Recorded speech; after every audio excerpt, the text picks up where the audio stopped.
عرب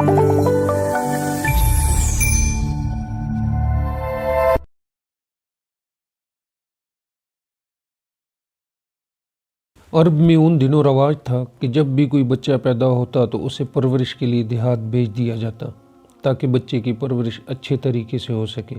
حضرت محمد صلی اللہ علیہ وآلہ وسلم جب دنیا میں تشریف لائے اس وقت مکے میں صدیوں سے پڑے بت گر گئے، اور جب آپ صلی اللہ علیہ وآلہ وسلم کی پیدائش ہوئی، اللہ تعالیٰ نے اس روز سب کو بیٹے عطا کیے۔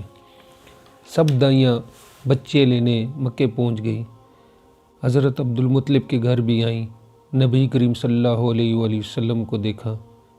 آپ صلی اللہ علیہ وآلہ وسلم یتیم پیدا ہوئے ہیں، تو اس خیال سے آگے چلی گئی کہ اس گھر آنے سے ہمیں کیا ملے گا۔ جب حلیمہ سعدیہ مکہ آئیں تو سب دائیاں بچے لے کر واپس جا رہی تھیں، کیونکہ جس سواری پر حضرت حلیمہ سعدیہ آئیں وہ کمزور اور لاغر تھی۔ آپ رضی اللہ تعالی عنہ نے دیکھا کہ اب یتیم بچہ ہی رہ گیا ہے۔ حلیمہ سعدیہ نے اپنے شوہر سے کہا، اگر ہم اس بچے کو چھوڑ دیتے ہیں تو سب دائیاں طعنے دیں گی، کیوں نہ ہم اس بچے کو لے جائیں۔ انہوں نے جواب دیا کہ ٹھیک ہے، ہو سکتا ہے اسی بچے کی وجہ سے اللہ ہمیں خیر و برکت عطا کرے۔ حلیمہ سعدیہ حضرت آمنہ رضی اللہ تعالیٰ کے پاس گئیں اور بچے کو دیکھا۔ اس وقت آپ صلی اللہ علیہ وآلہ وسلم سوئے ہوئے تھے۔ آپ رضی اللہ تعالیٰ عنہ نے انہیں اٹھایا اور پیار کیا۔ آپ رضی اللہ تعالیٰ فرماتی ہیں کہ آپ صلی اللہ علیہ وآلہ وسلم کی آنکھوں سے ایک نور نکلا جو آسمان تک پہنچ گیا۔ حلیمہ سعدیہ رضی اللہ تعالیٰ نے جناب عبد المطلب اور حضرت آمنہ رضی اللہ تعالیٰ سے اجازت چاہی۔ آپ رضی اللہ تعالیٰ فرماتی ہیں کہ میں نے جب آپ صلی اللہ علیہ وآلہ وسلم کو دودھ پلانا چاہا بائیں طرف سے، مگر آپ صلی اللہ علیہ وسلم نے دودھ نہیں پیا۔ جیسے ہی دائیں طرف کیا، آپ صلی اللہ علیہ وآلہ وسلم نے دودھ پینا شروع کر دیا۔ بعد میں بھی آپ صلی اللہ علیہ وآلہ وسلم دائیں طرف سے دودھ پیتے تھے اور بائیں طرف سے میرا بچہ دودھ پیتا تھا۔ حلیمہ سعدیہ رضی اللہ تعالیٰ عنہ فرماتی ہیں کہ جب میں اپنی سواری پر سوار ہوئی تو وہ اس قدر تیز چلی کہ اس نے سارے قافلے کو پیچھے چھوڑ دیا۔ قافلے والے بڑے حیران ہوئے کہ حلیمہ سعدیہ یہ کیا معاملہ ہے، تمہاری سواری تو بہت لاغر تھی، کیا یہ وہی ہے جس کے لیے قدم اٹھانا بھی مشکل تھا؟ آپ رضی اللہ تعالیٰ نے کہا کہ ہاں یہ وہی ہے، اس کا معاملہ بھی عجیب ہے۔ جب آپ رضی اللہ تعالیٰ عنہ بستی پہنچی تو اس وقت وہ علاقہ خشک سالی کا شکار تھا۔ حلیمہ سعدیہ رضی اللہ تعالیٰ عنہ کہتی ہیں کہ جب شام کو بکریاں گھر آئیں ان کے تھن دودھ سے بھرے ہوئے تھے، اس سے پہلے ایسا کبھی نہیں ہوا تھا۔ ہم نے اس دن بکریوں کا دودھ دھویا تو سارے برتن بھر گئے۔ ہم نے جان لیا کہ یہ ساری برکت اس بچے کی وجہ سے ہے۔ آس پاس کی عورتوں میں جب یہ بات پھیل گئی، ان کی بکریاں بہت کم دودھ دیتی تھیں، ہمارے گھر میں برکت ہونے لگی۔ لوگ بڑے حیران تھے۔ اس طرح 2 ماہ گزر گئے۔ آپ صلی اللہ علیہ وآلہ وسلم 2 ماہ کے ہوئے تو چلنے لگے۔ آپ صلی اللہ علیہ وآلہ وسلم 8 ماہ کے جب ہوئے تو باتیں کرنے لگے۔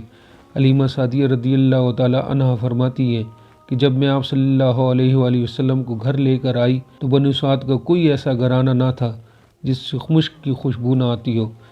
اس طرح سب لوگ آپ صلی اللہ علیہ وآلہ وسلم سے محبت کرنے لگے۔ جب آپ صلی اللہ علیہ وآلہ وسلم سے میں نے دودھ چھڑایا تو آپ صلی اللہ علیہ وآلہ وسلم کی زبان مبارک سے یہ الفاظ نکلے، اللہ تعالیٰ بہت بڑا ہے، اللہ تعالیٰ کے لیے تعریف ہے اور اسی کے لیے صبح شام پاکی ہے۔ پھر جب آپ صلی اللہ علیہ وآلہ وسلم 2 سال کے ہوئے تو ہم آپ صلی اللہ علیہ وآلہ وسلم کو لے کر حضرت آمنہ رضی اللہ تعالیٰ کے پاس آئے تو انہوں نے پوچھا، حلیمہ ابھی آپ بچے کو لے کر کیوں آئی؟ آپ کی تو خواہش تھی کہ یہ ابھی آپ کے پاس رہے۔ انہوں نے جواب دیا، ابھی یہ بڑے ہو گئے ہیں اور اللہ کی قسم میں اپنی ذمہ داری پوری کر چکی ہوں۔ میں خوف محسوس کرتی ہوں کہیں انہیں کوئی حادثہ نہ پیش آ جائے، لہٰذا انہیں آپ کے سپرد کرتی ہوں۔ حضرت آمنہ رضی اللہ تعالیٰ کو یہ جواب سن کر بڑی حیرت ہوئی اور بولی، مجھے سچ سچ بتاؤ ماجرا کیا ہے؟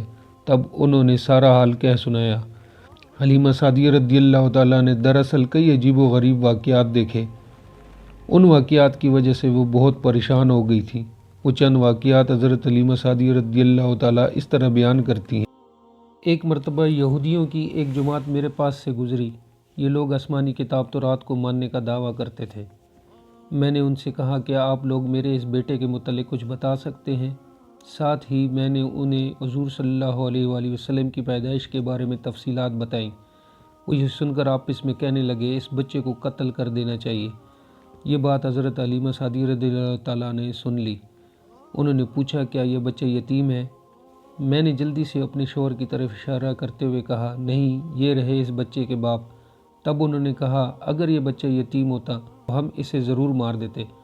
یہ بات انہیں اپنی کتابوں سے معلوم ہوئی تھی کہ آخری نبی صلی اللہ علیہ وآلہ وسلم آنے والے ہیں، ان کا دین پوری دنیا میں پھیلے گا، ان کی پیدائش اور بچپن کی یہ علامات ہوں گی۔ حلیمہ سعدیہ رضی اللہ تعالیٰ نے جب یہ کہہ دیا کہ یہ بچہ یتیم نہیں ہے تو انہوں نے بچے کو قتل کرنے کا ارادہ ترک کر دیا۔ اسی طرح ان کے ساتھ یہ واقعہ پیش آیا۔ ایک مرتبہ آپ رضی اللہ تعالیٰ عنہ حضور صلی اللہ علیہ وسلم کو ایک میلے میں لے گئی۔ یہ میلہ طائف اور نخلہ کے درمیان لگتا تھا۔ عرب کے لوگ حج کرنے آتے تو شوال کا مہینہ اس میلے میں گزارتے۔ حلیمہ سعدیہ رضی اللہ تعالیٰ عنہ حضور نبی کریم صلی اللہ علیہ وسلم کے لیے بازار میں گھوم رہی تھی کہ ایک بدو کی نظر آپ صلی اللہ علیہ وآلہ وسلم پر پڑی۔ اسے آپ صلی اللہ علیہ وسلم میں نبوت کی تمام علامات نظر آ گئیں۔ اس نے کہا لوگو اس بچے کو مار ڈالو۔ حلیمہ سعدیہ رضی اللہ تعالیٰ عنہ یہ بات سن کر جلدی سے وہاں سے نکل گئی۔ یہ سن کر لوگ بدو کے قریب آ گئے کہ کس بچے کی بات کر رہے ہو؟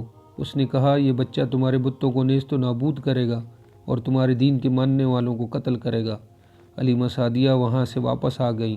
راستے میں ایک جگہ سے ان کا گزر ہوا، وہاں بھی میلہ لگا ہوا تھا۔